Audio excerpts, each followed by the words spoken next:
Hello बच्चों। तो आज हम टॉपिक ह्यूमन रिप्रोडक्शन से कुछ पीवाईक्यूज करेंगे। पहला question, the first menstruation is called. Option A is diapause, option B menopause, option C ovulation, option D menarche. First बोला है, जब भी वर्ड फर्स्ट यूज होता है दैट इज मेनार्ची, और जब मेंस्ट्रुअल सीज होता है उसको हम मेनोपॉज कहते हैं। एनसीईआरटी के लाइन के हिसाब से मेनोपॉज सीज होता है 50 ईयर्स के आसपास। इसमें जो वर्ड ऑप्शन ए है डाइपॉज, डाइपॉज का मतलब होता है कि सस्पेंडेड डेवलपमेंट, जहां पे ग्रोथ रुक जाती है, डेवलपमेंट वाला ग्रोथ रुक जाता है। ओव्यूलेशन एक अलग सा वर्ड देखे रखा है जो ल्यूटिनाइजिंग हार्मोन की सर्ज के बाद होता है, जब ग्राफियन फॉलिकल फूटता है और ओवम रिलीज होता है। That is what ovulation we use to call it.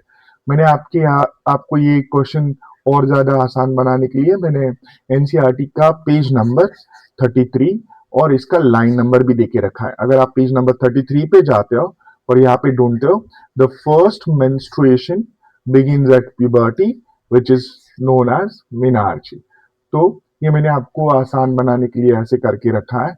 अगला क्वेश्चन डिस्कस करते हैं। क्वेश्चन नंबर 2 देखो क्या बोला है। करेक्ट स्टेटमेंट ढूंढना है, ये भी नीट 2025 का सवाल है। In human pregnancy the major organ systems are formed at the end of 12 weeks. मैं आपको यहाँ पे दिखाता हूँ, देखो ये जानबूझ के मैंने एक आपके लिए रखा है। देखो क्या बोला है, बाय, यहाँ पे देखो, by the end of 12 weeks the most of the major organ systems are formed. आपको पहले ये ढूंढना है कि आपको क्या ढूंढना है, करेक्ट स्टेटमेंट ढूंढना है। तो यहाँ पे 12 वीक्स ये स्टेटमेंट अपना सही है, और उसी स्टेटमेंट को थोड़ा घुमा के पूछा है। यहाँ पे देखो, by the end of 12 weeks first trimester most of the major organ systems are formed. तो यहाँ पे उन्होंने 12 वीक्स के अलावा सेकेंड लाइन में क्या बोला है, सेकेंड ऑप्शन में, at in the human pregnancy the major organ systems are formed at the end of 8 weeks बोला है। तो यहाँ पे हमें पता है कि इस सवाल में सही ऑप्शन, सही वर्ड्स है not 8 weeks, it is 12 weeks. आगे देखो ऑप्शन सी क्या है, सॉरी, हाँ, आगे ऑप्शन सी देखो क्या बोला है। In the human pregnancy heart is formed after 1 month of gestation. Gestation मतलब बेबी होल्ड करने वाला पीरियड, जिसको हम गेस्टेशन बोलते हैं।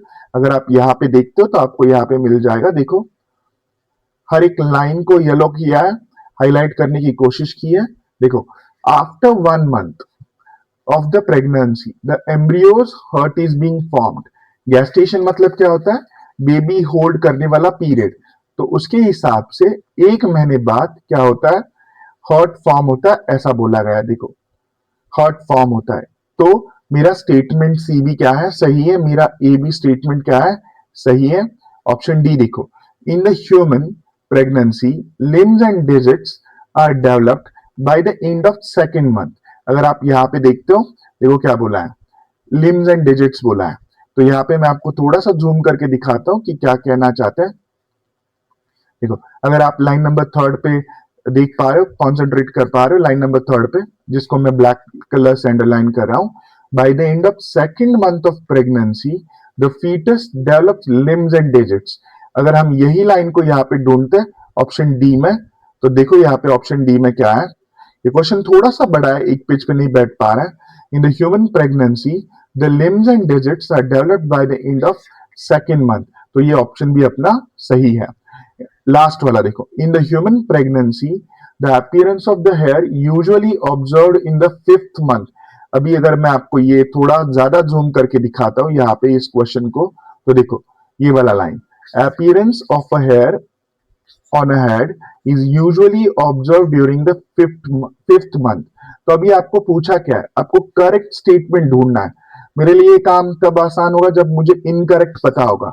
मेरे यहाँ पे कितने स्टेटमेंट है, 5 है, और उसमें मेरा स्टेटमेंट कौन सा गलत है, सिर्फ सिर्फ बी वाला गलत है, जहां पे लिखा है कि major organ systems are formed at the end of 8 weeks. The correct statement will be the not 8 week, it is 12 weeks. तो मेरा ए करेक्ट है, सी करेक्ट है, डी करेक्ट है और ई भी करेक्ट है। तो ऐसा वाला ऑप्शन मेरा ऑप्शन बी है। तो ये नीट 2025 में पूछा गया सवाल है। अगर आप इसको एनसीईआरटी के साथ पढ़ो तो ये आपके लिए और भी आसान हो जाएगा। देखो नेक्स्ट क्वेश्चन क्या बोला है, देखो मैच करना है कॉलम को और इसमें आपको समझाना है। देखो जब भी आप ऐसे क्वेश्चन ढूंढते हो जो आपको सबसे ज्यादा श्योर है उसके साथ पहले चलो। देखो आपको क्या पता है इसमें कि टेल जो होता है वो स्पर्म मोटिलिटी के लिए काम में आता है। देखो क्या बोला है, हेड जो होता है ये जेनेटिक मटेरियल के लिए काम में आता है। ढूंढो थोड़ा ए के लिए चौथा किधर किधर लिखा है। देखो ये वाला ऑप्शन तो अपना कट गया यहाँ पे। देखो ए के लिए चौथा यहाँ भी है, यहाँ भी है। अभी बी वाला देखो मिडल पीस में क्या होता है, मिडल पीस में अगर हम कहते हैं माइटोकॉन्ड्रिया तो ये वाला दोनों जगह दिया है। सी वाला देखो अभी सी में आ रहा है यहाँ पे। अगर आप यहाँ पे देखते हो एक्रोसोम के बारे में बोला है, acrosome is filled with enzyme. So ये वाला आपका डिफाइनिंग हो जाएगा और डी वाला ऑटोमेटिक आपका जो बचा दैट इज स्पर्म मोटिलिटी। यहाँ पे लिखा है देखो the tail facilitate sperm motility. NCERT के पेज नंबर 32 से सेकंड पैराग्राफ से ये लाइन है जिसमें आपको मैच करना है। मैच करने वाले क्वेश्चन आसान होता है, जस्ट श्योर वाले ऑप्शन के साथ जाओ और दो बचे हुए रॉन्ग ऑप्शन को कट कर दो, सही वाला ऑप्शन अपने आप को अपने आप मिल जाएगा। नेक्स्ट क्वेश्चन देखिए यहाँ पे क्या बोला है। 2025 का और एक सवाल पूछा है यहाँ पे। देखो द रिडक्टिव डिवीजन, इसका मतलब है मियोसिस। रिडक्टिव डिवीजन का मतलब होता है मियोसिस, जिसमें फीमेल गैमेट बनता है वो जिसकी शुरुआत बहुत जल्दी हो जाती है compare to the male gamete. मतलब female gamete oogenesis start earlier than the spermatogenesis. क्या ये सही है? तो ये स्टेटमेंट बिल्कुल सही है। देखो the gap between first meiotic division and the second meiotic division is much shorter for the males compared to the females। ये बिल्कुल सही है। मेल में कोई भी अरेस्ट नहीं होता है स्पर्मेटोजेनेसिस में, बट फीमेल में फीमेल में मियोसिस जो oogenesis के रिलेटेड कॉन्सेप्ट है उसमें 2 बार अरेस्ट होता है तो वो लंबा चलता है। तो इसीलिए statement A and B correct है। अभी देखो first polar body is associated with the formation of primary oocyte। देखो क्या बोला है, प्राइमरी oocyte के रिलेटेड है बोला है। और सेकंड क्या बोला है, एलएच का जो सर्ज होता है, एलएच जो बढ़ जाता है बहुत ज्यादा, वो क्या करता है, डिसइंटीग्रेट करता है एंडोमेट्रियम को और मेंस्ट्रुअल ब्लीडिंग कराता है। देखो यहां इस क्वेश्चन को समझाने के लिए मैं आपको पहला समझा देता हूं कि मेरे दो ऑप्शन कौन कौन से करेक्ट है, ए और बी करेक्ट है। आपको इसमें ढूंढना भी यही है, देखो करेक्ट ढूंढना है। तो मैं आपको क्या कह रहा हूं, देखो ए और बी कहां पे है, यहाँ पे नहीं है, यहाँ पे नहीं है, यहाँ पे नहीं है, तो सीधा सीधा यही मेरा करेक्ट आंसर होगा। लेकिन फिर भी अगर मैं आपको ये 2 वर्ड के बारे में ज्यादा डिटेल में समझाना चाहता हूं तो आपको थोड़ा oogenesis का ओवरव्यू देता हूं। देखो यहाँ पे क्या लिखा है, देखो formation of first polar body is not associated with primary oocyte, it is associated with secondary oocyte। अगर आप इस पेज को स्क्रीनशॉट लेना चाहते हो तो आप ले सकते हो, ये बहुत ही बढ़िया है जिसका ओवरव्यू 1 पेज में आपको पूरा समझ में आएगा कि ये कहाँ कहाँ अरेस्ट होता है, कैसे कैसे होता है। देखो जैसे हमने बोला कि oogenesis जो है वो काफी लंबा चलता है, ये 2 बार अरेस्ट होता है। यहाँ पे देखो अगर मैं यहाँ पे आपको दिखाना चाहता हूँ, ये देखो ये वाला डिप्लोटीन में, सॉरी देखो क्या कह रहा हूं, ये 2 बार अरेस्ट होता है। पहला हुआ डिप्लोटीन में और दूसरा जो अरेस्ट होता है ये आपका मेटाफेज में होता है। तो ये 2 बार अरेस्ट होता है, पहला चलता है प्यूबर्टी तक और दूसरा चलता है until and unless sperm comes and fuse with the female gamete। यहाँ पे जो बोला था ऑप्शन सी जो दिया था हमारा, यहाँ पे ऑप्शन सी क्या था, the first polar body is associated with the formation of primary oocyte। तो ये स्टेटमेंट क्यों रॉन्ग है, देखो the secondary oocyte do have a relation with the first polar body. और क्या बोला है, देखो एलएच का सर्च क्या कराता है, डिसइंटीग्रेट कराता है। एलएच के सर्च से एंडोमेट्रियम का लाइनिंग का ब्रेक होने से ये ज्यादा रिलेटेड स्टेटमेंट है, किससे, ओव्यूलेशन से रिलेटेड। उम्मीद करता हूं कि ये आपको समझ में आ रहा होगा। अगले क्वेश्चन से बात करते हैं। अगला क्वेश्चन बहुत ही सिंपल है, जहां पे आपको पूछा क्या गया है, which of the following is not a component. जब भी नॉट वर्ड आता है प्लीज उसको मेक श्योर कीजिए, उसको बॉक्स कीजिए, उसको अच्छे से पढ़िए, उसके बिना वो याद नहीं आएगा। उसमें बोला है कि which of the following is not a part of fallopian tube, जिसका और एक नाम होता है ओविडक्ट। तो इसमें से कौन सा ऐसा हिस्सा है जो ओविडक्ट का पार्ट नहीं है। अगर आप इसको याद रखना चाहते हो तो आप इसको ऐसे याद रख सकते हो। इनफंडिब्यूलम एम्फुला इस्थमस, और यहाँ पे और एक नाम दिया है uterine fundus, which is actually not a part of fallopian tube. तो इसका सही जवाब आपको यहां से ही मिल जाएगा। देखो नेक्स्ट वाला क्वेश्चन, देखो क्या बोला है, आपको दो स्टेटमेंट दिए गए, ये नीट 2024 का सवाल है जिसमें आपको ढूंढना है कि कौन सा वाला स्टेटमेंट करेक्ट है। देखो पहला, द प्रेजेंस और absence of hymen is not a reliable indicator of an virginity. Virginity मतलब कोई लेडी ने कभी भी किसी के भी साथ सेक्स किया है नहीं किया, ये हाइमेन होने से पता चलता है, ऐसा माना जाता है। और दूसरा क्या बोला है, देखो the hymen is torn during only a first coitus. Coitus का सिंपल वर्ड में मतलब होता है intercourse.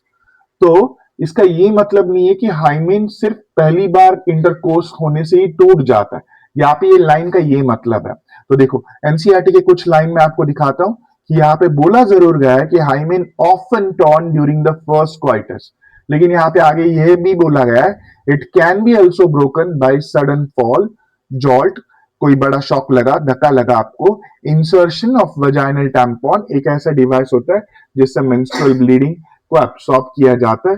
Even horse back riding, cycling जैसे इवेंट में अगर कोई एक्टिव स्पोर्ट्स में भी इन्वॉल्व होता है तो भी वो भी हाइमेन टूटने की वजह बन सकता है। It is not intercourse always. देखो क्या बोला है, और एक लाइन यहाँ पे इंटरेस्टिंग बोला है कि कुछ कुछ वुमेन्स में कि हाइमेन इवन आफ्टर इंटरकोर्स और क्वाइटस के बाद भी परसिस्ट करता है, तो इसको वर्जिनिटी का इंडिकेटर मानना बहुत गलत है। देखो तो क्या कहा है, द प्रेजेंस ऑफ और absence of hymen is not a reliable. Not a reliable मतलब ये भरोसे वाला इंडिकेटर नहीं है। और दूसरा लाइन क्या बोला है कि the hymen is torn during the first coitus. जब भी कोई भी स्टेटमेंट वाला क्वेश्चन आता है एक चीज जरूर करना कि इसमें आप सही गलत ढूंढने की कोशिश करना। अगर आप सही गलत ढूंढने की कोशिश करते हो तो आपके पास स्टेटमेंट 1 ट्रू वाला ऑप्शन ढूंढना है आपको। देखो स्टेटमेंट 1 एंड 2 ट्रू, तो ये कट गया। देखो क्या कह रहा है, अभी देखो अपना ऑप्शन यहीं पे, स्टेटमेंट 1 ट्रू है, स्टेटमेंट 2 क्या है अपना फॉल्स है, तो अपना सीधा सीधा आंसर यहाँ पे क्या आ गया, ऑप्शन सी आ गया। ठीक है, देखो नेक्स्ट वाला, नेक्स्ट क्वेश्चन 2024 का और एक क्वेश्चन लेके चलते हैं। देखो इसका क्या बोला है, गोनाडोट्रोपिन रिलीजिंग हार्मोन। तो ये गोनाडोट्रोपिन रिलीजिंग हार्मोन है जिसमें दो हार्मोन आते हैं स्पेशली, थोड़ा जूम करके दिखाता हूं मैं आपको यहाँ पे कि कौन कौन से दो हार्मोन आते हैं। देखो क्या बोला है, गोनाडोट्रोपिन रिलीजिंग हार्मोन जीएनआरएच जिसको बोला है, हाइपोथैलेमस का हार्मोन है ये, जो क्या करता है, दो हार्मोन सिक्रेट करता है। पहला वाला होता है एलएच, दूसरा वाला होता है एफएसएच। तो अभी आपको यहाँ पे यही ढूंढना है। देखो एलएच तो उन्होंने दिया है, बोला एलएच किस पे एक्ट करता है, देखो यहाँ पे एलएच एक्ट करता है लेडिक सेल पे, स्टिमुलेट करता है एंड्रोजन। एंड्रोजन क्या करता है, स्पर्मेटोजेनेसिस। जब भी कोई भी वर्ड में जेनेसिस आता है उसका मतलब होता है फॉर्मेशन, और फॉर्मेशन के पहले क्या लिखा है वो आपके लिए जरूरी है। फॉर्मेशन के पहले लिखा है स्पर्मेटोजेनेसिस, तो यहाँ पे स्पर्म का बनना ये मतलब निकल आता है। एफएसएच क्या करता है, सर्टोली सेल पे एक्ट करता है, कुछ ऐसे फैक्टर्स सिक्रेट करता है जो स्पर्मियोजेनेसिस करते हैं। सॉरी, देखो तो यहाँ पे मैंने सीधा सीधा लिखा है और आपके लिए क्वेश्चन को और आसान बना दिया है कि जब भी ऐसे सवाल आते तो आप सिर्फ ये याद रखना, LH Leydig cell androgen, FSH Sertoli cell spermiogenesis, तो ये काम आसान हो जाएगा। देखो मेरा सी और डी में ढूंढता हूं हमेशा, मेरा सी और डी क्या है, सर्टोली सेल और स्पर्मियोजेनेसिस, ये मेरा ऑप्शन ए में ही मुझे करेक्ट आंसर मिल गया। देखो बाकी का देखने की मुझे जरूरत नहीं है, मैं थोड़ा जूम आउट कर लेता हूं, क्वेश्चन दिखाता हूं अगला वाला। देखो क्या कह रहा है, नेक्स्ट क्वेश्चन देखो, breast feeding during the initial period of infant growth. देखो क्या बोला है, ब्रेस्ट फीडिंग, यहाँ पे मैं क्वेश्चन एक और बार पढ़ता हूं, breast feeding during the initial period of infant growth is recommended by doctor for bringing healthy baby. Reason क्या बोला है, देखो colostrum contain several antibodies which are absolutely essential to develop resistance for the newborn baby. इसमें अगर हम ढूंढना चाहते हैं तो देखो यहाँ पे बोला क्या है, एनसीईआरटी लाइन दिखाता हूं, देखो क्या बोला है, कोलेस्ट्रम फर्स्ट मिल्क बोला है, पहला लैक्टेशन वाला मिल्क, प्रोलैक्टिन के इन्फ्लुएंस में आता है। तो देखो क्या बोला है, इसमें एंटीबॉडीज होती है जो डिसीज रेजिस्टेंस के लिए बहुत ज्यादा जरूरी है। और दूसरा क्या बोला है, ब्रेस्ट फीडिंग इनिशियल पीरियड में इन्फेंट के ग्रोथ में बहुत ज्यादा जरूरी होता है हेल्दी बेबी के लिए। तो यहाँ पे मेरा ए भी ट्रू है, आर भी ट्रू है, और आर क्या है, करेक्ट रीजन भी है। देखो क्या बोला है नेक्स्ट वाला, देखो which of the following is a not a steroid hormone. जब भी कोई नॉट वाला क्वेश्चन आता है, नॉट करेक्ट, करेक्ट, इनकरेक्ट, तो प्लीज उसको बॉक्स बनाइए। मतलब पढ़ते टाइम हमारे दिमाग में ये चीजें जरूर आ जाती है कि अपने को ढूंढना क्या है। देखो टेस्टोस्टेरोन सेक्स स्टीरॉयड है, प्रोजेस्टेरॉन सेक्स स्टीरॉयड है, कॉर्टिसोल कॉर्टिकोस्टीरॉयड है, ये सारे। और इसमें एक ही अलग अलग हार्मोन दिया है, सॉरी अलग हार्मोन जो ग्लूकागॉन है, वो पेप्टाइड हार्मोन है। ये आपको नीट 2024 में पूछा था, तो इसका सही जवाब है glucagon is not a steroid hormone, it is a peptide hormone, protein hormone which is made up of amino acid basically. Steroid hormone का मतलब होता है जो फैट से, जो कोलेस्टेरॉल से बना है। देखो अगला वाला क्वेश्चन कराते हैं। देखो आपको सही सीक्वेंस में लगाना है ये वाले क्वेश्चन में सारे दिए गए option which are related to the formation of sperm. तो देखो क्वेश्चन पढ़ते पहला, arrange in a proper sequence the pathway of sperms from testis to outside in a human male reproductive system. आपको करेक्ट ऑप्शन ढूंढना है। देखो यहाँ पे ना बच्चे थोड़ा गड़बड़ कर देते हैं, तो यहाँ पे मैं पहले आपको ये लाइन समझा देता हूँ। देखो आखिरी सवाल कर रहे हैं, कुछ ही क्वेश्चन कर रहे हैं हम इसके साथ, और आगे हम नए नए क्वेश्चंस भी अपलोड करेंगे अलग अलग टॉपिक से। तो उम्मीद करता हूं कि आपको ये वीडियो जरूर पसंद आएगा। देखो पहला, द सेमिनिफेरस ट्यूब्यूल जिसको हमने नंबर 1 दिया, open into Vasa इफ्रेंशिया through the rete testis. मतलब रेटिटेस्टिस मेरा दूसरा हुआ, वासा इफ्रेंशिया मेरा तीसरा हुआ। देखो वासा इफ्रेंशिया, यहाँ पे ये लाइन को और एक बार समझाता हूं मैं। Seminiferous tubules of the testes open into vasa efferentia through the retitestes। मतलब वासा इफ्रेंशिया मेरा पहला, रेटिटेस्टिस मेरा दूसरा, सॉरी यहाँ पे थोड़ा गड़बड़ हो गया, मैं एक और बार समझाता हूं आपको। देखो सॉरी, यहाँ पे सेमिनिफेरस ट्यूब्यूल मेरा पहला इस लाइन के हिसाब से, ओपन, देखो क्या बोला है, seminiferous tubule of testis open into Vasa इफ्रेंशिया through the rete testis. तो यहाँ पे मेरा रेटिटेस्टिस 2 नंबर आएगा, वासा इफ्रेंशिया 3 नंबर, जिसको हम इफरेंट डक्ट्यूल्स भी कहते हैं। उसके बाद आएगा अपना एपिडिडाइमस, एपिडिडाइमस के बाद आएगा वास डिफरेंस, और आखिरी में आएगा यूरेथ्रा। तो यहाँ पे मैंने नंबर आपके लिए लिखा है, तो थोड़ा नीचे वाला पार्ट को इरेज कर देता हूं। देखो क्या बोला है, नीचे वाले पार्ट को थोड़ा इरेज कर देता हूं। देखो मेरा पहला हमेशा क्या आएगा, सेमिनिफेरस ट्यूब्यूल विच ओपन्स इनटू, क्या बोला है देखो, वासा इफ्रेंशिया थ्रू द रेटिटेस्टिस। मतलब ये ऐसे ओपन होगा, देखो मतलब सेमिनिफेरस ट्यूब्यूल हमेशा ओपन होगा वासा इफ्रेंशिया में, लेकिन किसके थ्रू, रेटिटेस्टिस के through, which opens into epididymis which leads to the vast difference and which finally opens into the urethra।